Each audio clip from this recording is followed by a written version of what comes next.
Salut à tous, on se retrouve pour l'épisode 3140 du Zap Image. On commence aujourd'hui en ce 6 février avec le Maroc parce qu'il y a 2 ans jour pour jour, la sélection marocaine se qualifiait pour les quarts de finale de la Coupe du Monde 2022 qui avait lieu au Qatar. Donc les Lions de l'Atlas éliminaient l'Espagne au tir au but après avoir tenu le 0-0 jusqu'au bout de la prolongation. Donc Hakimi inscrivait le tir au but vainqueur d'une sublime Panenka. Donc c'était il y a 2 ans jour pour jour. Donc ils se qualifiaient pour les quarts où ils allaient ensuite éliminer le Portugal en quart. Donc en demi, bon, ils avaient été éliminés contre l'équipe de France. Mais voilà, ça a été bien sûr historique pour eux. Première nation bien pas africaine à être dans un dernier carré d'une Coupe du Monde. Donc voilà, félicitations bien sûr. C'était une réussite totale pour la sélection marocaine. On continue avec l'Olympique de Marseille qui recrute un ancien arbitre international. Il s'agit de cet arbitre là en jaune, Frank Schneider, est devenu consultant arbitrage pour le club de l'OM.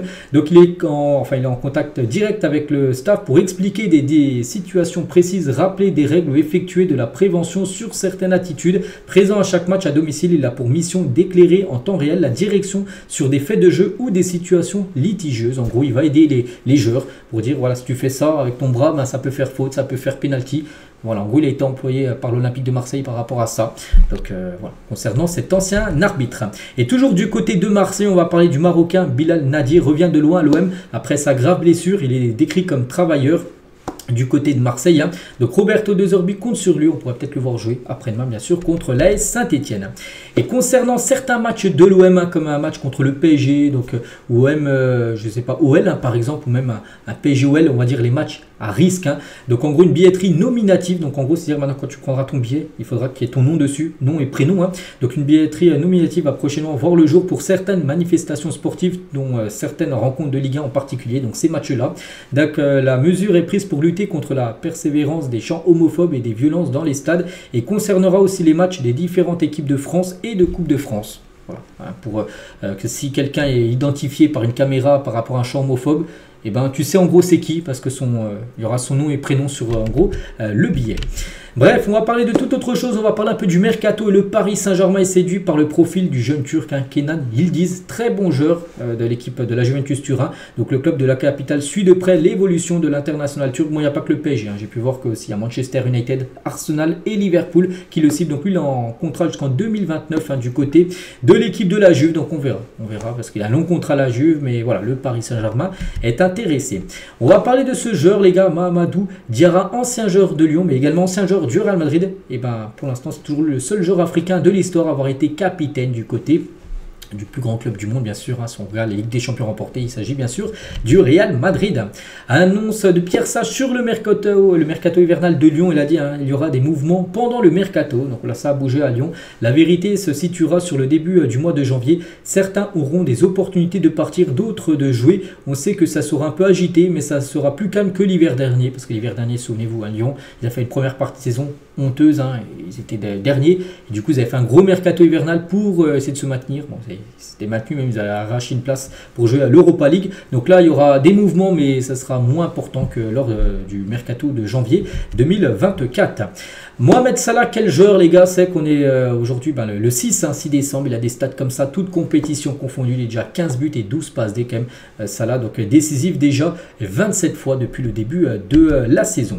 Le Matmut renonce au naming du stade de Bordeaux, donc l'assureur mutualiste a annoncé qu'il ne reconduirait pas le contrat de naming de l'enceinte bordelaise parce que le stade de Bordeaux s'appelle au Matmut Atlantique, c'est leur stade, leur nom du stade, et du coup le Matmut c'est fini. Donc à la fin de l'été 2025, là dans quelques mois, le stade s'appellera le bienvenue, je sais pas quel nom ils auront, le stade Bordeaux, mais ça ne sera plus le Matmut Atlantique. À l'issue du 7e et dernier jour du procès de l'affaire Pogba, un des frères par rapport aux séquestrations, tout ce qu'il y a eu. Donc la présidence a annoncé que la décision du tribunal sera rendue le 19 décembre prochain. Donc voilà, à peu près 2 semaines, on saura qui aura eu quoi comme peine de prison, tout ça, parce que là c'est fini, ça s'est clôturé aujourd'hui. Voilà, par rapport à cette affaire qu'on a parlé quand même et qui date quand même depuis quelques années.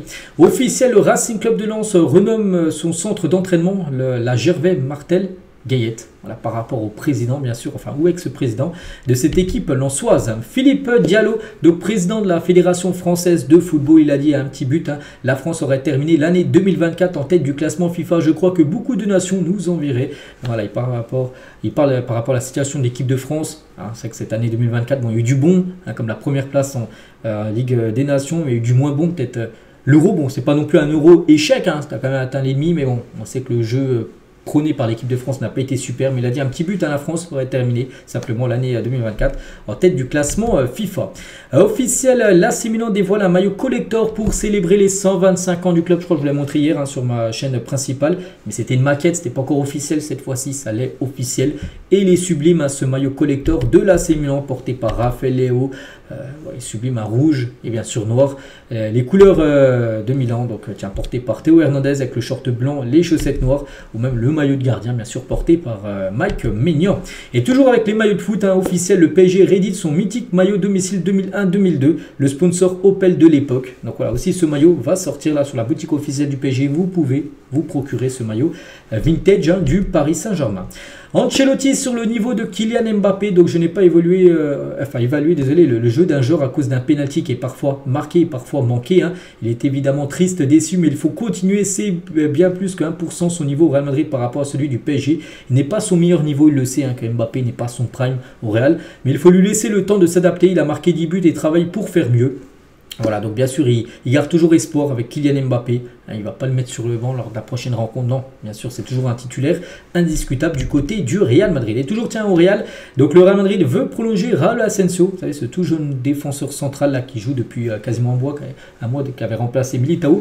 Et bien, le Real veut le prolonger. Donc, il a un contrat actuel jusqu'en 2026 avec une clause de 50 millions d'euros. Ben, le Real aimerait le prolonger pour augmenter sa clause libératoire. Des nouvelles de Marco Verratti qui pourrait rejoindre l'Inter Milan cet hiver. Il est en fin de contrat l'été prochain avec son club au Qatar, mais dès janvier, 6 mois avant la fin de son contrat, et il pourrait peut-être revenir en Italie dans un gros championnat. Ce serait énorme bien sûr pour l'ancien parisien. Des nouvelles de Mohamed Salah, donc Liverpool devrait bientôt présenter une offre de prolongation de contrat à Mohamed Salah. Le club aussi fait une offre à Van Dijk. Van Dijk, on a parlé à midi les gars sur ma chaîne principale, j'ai dit qu'il a reçu l'offre, mais avec un salaire à la baisse, donc lui pour l'instant c'est non. Il a dit voilà, je veux continuer avec le même salaire. Donc voilà. Et concernant Mohamed Salah, pour l'instant on ne sait toujours pas s'il prolongera ou non du côté des Reds. Des nouvelles tiens de Sadio Mané, hein, qui est parti à Nasser, qui joue avec Cristiano Ronaldo. On apprend aujourd'hui d'après le journal Sport que l'Inter Milan s'intéresse à Sadio Mané. Imaginez aussi, ce serait énorme, hein, pour le football de revoir Mané jouer en Europe du côté de l'Inter. Donc n'oublie pas qu'il y a l'Inter, hein, j'ai dit sur Mané et sur Marco Verratti. Le Sporting est prêt à négocier un transfert de Victor Gyökeres à partir de 70 millions d'euros plus bonus cet été. Voilà, donc beaucoup d'équipes, hein, les deux Manchester sont intéressés. Voilà, beaucoup d'équipes, bien sûr, sont intéressées par le joyau suédois. On va parler aussi de Oscar, ancien joueur de Chelsea, ému lorsque les fans de Shanghai, hein, son club chinois, lui demandent de rester parce qu'en fin de saison, là, il va partir. Hein, donc après 8 ans en Chine, environ 175 millions de salaires cumulés. Le Brésilien va quitter le club. Hein, donc il avait laissé l'Europe à 25 ans. Il en a aujourd'hui 33 ans.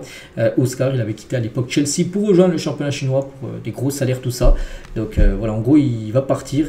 Et quand il a fait voilà, son adieu, il a applaudi devant les supporters lui ont dit de rester. Donc c'est pour ça qu'il était en larmes, hein, tout simplement. L'ancien joueur de Chelsea, on finit avec lui aujourd'hui. Donc voilà les gars, ce qu'il y avait à dire sur cet After Zap Image. J'espère que ça vous a plu. Donc nous on se retrouve, je sais pas quand, hein, pour une prochaine vidéo. On verra bien. Et je vous souhaite une très bonne journée et à plus tard.